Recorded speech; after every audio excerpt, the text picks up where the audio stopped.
الحمدللہ والصلاۃ والسلام علی النبی بعد اللہم صلی وسلم علی نبی محمد صلی اللہ علیہ وآلہ وسلم۔ موجودہ دور اور قدیم دور جو نبی علیہ السلام کے دور سے پہلے کا دور، وہ جہالت کا دور تھا۔ اس وقت اللہ کے محبوب صلی اللہ علیہ وسلم تشریف نہیں لائے کہ آپ نے علم کے جو پرچار نہیں کیا۔ اس طرح کی جہالت تھی کہ جو بڑا ہے وہ چھوٹے کو کھا جاتا تھا اور کمزور کے اوپر ظلم کیا جاتا تھا، اور ہمسایوں کا حق جو حقوق ہیں وہ ادا نہیں کی جاتے تھے، اور مردار کو کھایا جاتا تھا۔ اور اس طرح اسی جگہ پہ بس نہیں ہوتی، ہر طرح کی بے حیائی بھی کرتی جاتی۔ یہ کون سا دور ہے؟ یہ دور جاہلیت ہے۔ یہ کس نے بتایا؟ حضرت جعفر طیار رضی اللہ تعالیٰ عنہ نبی علیہ السلام کے وہ پیارے صحابی ہیں جو نجاشی کے دربار میں کھڑے ہیں، اور نجاشی کے پاس مکہ کے لوگ آئے ہیں، اور انہوں نے آ کے کہا کہ یہ جو محمد کریم صلی اللہ علیہ وسلم کے ساتھ ہوئے یہ ہمیں واپس کر دو، کیونکہ یہ ہم سے بھاگے ہیں، ہمارے دین کو انہوں نے چھوڑا ہے، تو لہٰذا ان کے جو بڑے ہیں تو ان کے لیے جو بھی سزا تجویز کریں گے وہ ہوگی۔ نجاشی کو تھا وہ بڑا سمجھدار تھا، اس نے کہا کہ اس طرح سے بات نہیں ہو سکتی، اس لحاظ سے ہمیں مسلمانوں کو بلانا چاہیے۔ مسلمانوں کو جب بلا کر انہوں نے پوچھا کہ جناب کیا معاملہ ہے، یہ کہتے ہیں کہ آپ نے ان کے دین کو چھوڑ دیا ہے، تو اس وقت حضرت جعفر طیار رضی اللہ تعالیٰ نے کہا کہ بادشاہ ہم جہالت کے دور کے اندر تھے، اس طرح کی جہالت ہمارے اندر تھی کہ ہم ہر قسم کی بے حیائی کرتے تھے۔ یہ کون کہتے ہیں؟ حضرت جعفر طیار رضی اللہ تعالیٰ کہتے ہیں ہم ہر طرح کی بے حیائی کرتے تھے، اور ہم مردار کرتے تھے، اور ہم جو ہے حقوق جو ہیں ہمسایوں کے حقوق جو ہیں ان کو پامال کرتے، حقوق دیتے نہیں تھے۔ اور پھر اس سے بڑھ کر ہمارے اندر جہالت یہ تھی کہ ہم جو ہے جو ہمارا کمزور ہے اس کو ہمارا طاقتور بندہ ہے وہ کھا جاتا، رشتہ داریوں کو ہم توڑ دیتے۔ یہ ساری بیماری ہمارے اندر موجود ہے۔ اب جب ہمارے پاس نبی رحمت صلی اللہ علیہ وآلہ وسلم تشریف لائے تو آپ علیہ الصلوۃ والسلام کی آمد کے ساتھ ہمارے اندر جو جاہلیت تھی، یعنی کہ جو مردار کھاتے تھے ہم نے مردار کھانا چھوڑ دیا۔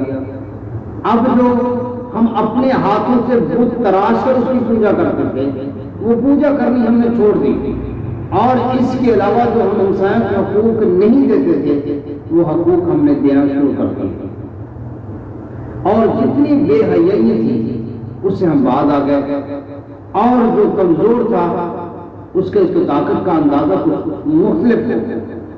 حضور نبی رحمت صلی اللہ علیہ وسلم کی آمد کے ساتھ ہمارے اندر یہ تبدیلی ہے، لیکن سوچنے والی بات یہ ہے کہ کیا ہم جو مسلمان ہیں لا الہ الا اللہ محمد رسول اللہ صلی اللہ علیہ وسلم پڑھتے ہیں، کیا ہمارے اندر بھی یہ تبدیلی ہے؟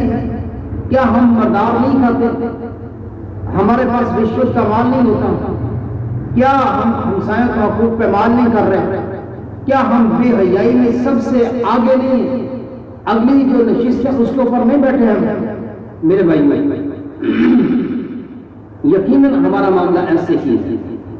ہم نے صرف اتنا ہے کہ ہم نے کلمہ لا الہ الا اللہ محمد رسول اللہ صلی اللہ علیہ وسلم پڑھا ہے، لیکن حقیقت کے اندر جو زمانہ جاہلیت کے اندر عادتیں تھیں، جو حرکتیں تھیں، جو معاملات تھے، وہ آج ہمارے اندر بھی رچ بس گئے۔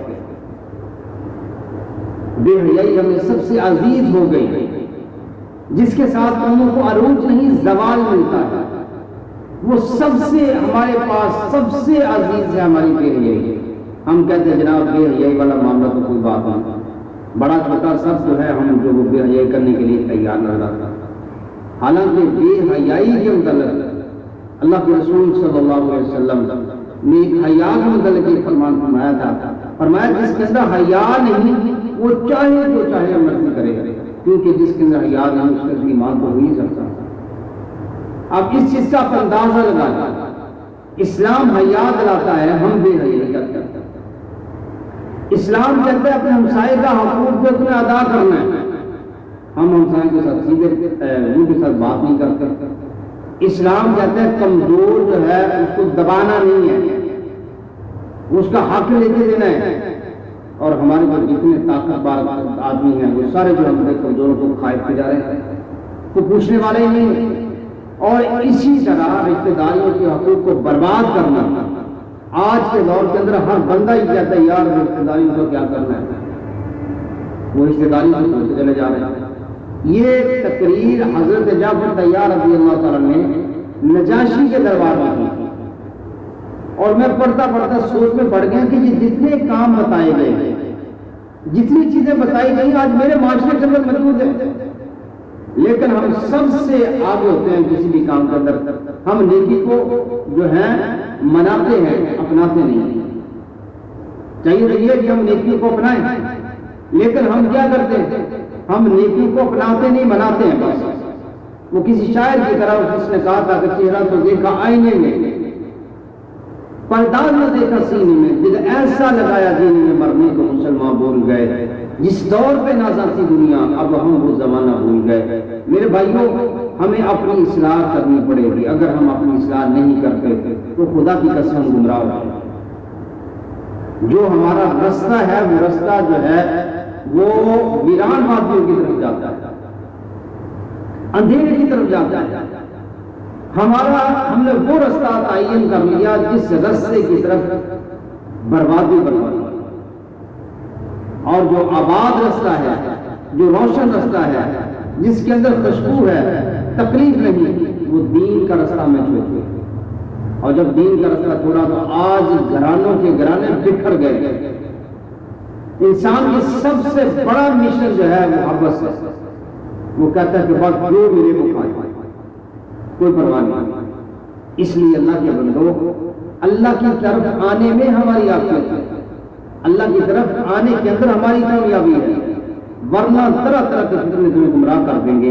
میں اللہ سے درد دل سے یہ دعا کرتا ہوں، مجھے اور آپ کو اللہ تعالیٰ توفیق دے، ہمت دے کہ ہم اپنی زندگیوں کو بدلیں۔ انقلاب زندگیاں بدلنے سے آتا ہے، حکومتیں بدلنے سے نہیں آتا انقلاب۔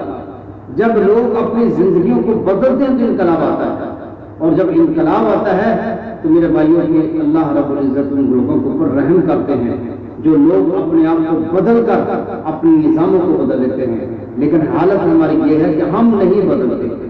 کہتا ہم نہیں بدلتے، قرآن کو بدل دیتے ہیں لوگ۔ کیسی عجیب حالت ہے کہ ہم اپنے مطلوب کے ساتھ دیگر چیزوں کو ملا لیتے ہیں، لیکن جو حق بات ہے اس سے جو ہم آراضہ ہو جاتے ہیں۔ میرے بھائیوں، ہمیں چاہیے کہ ہم اس رستے پر آدمی جو روشن اور ہمارے مستقبل ہے اس کے اندر خیر و عافیت ہے، اور وہ ہے دین کا رستہ۔ اللہ سے دعا کرتا ہوں اللہ سے اس کی توفیق عطا فرمائے۔ وما علینا الا البلاغ المبین۔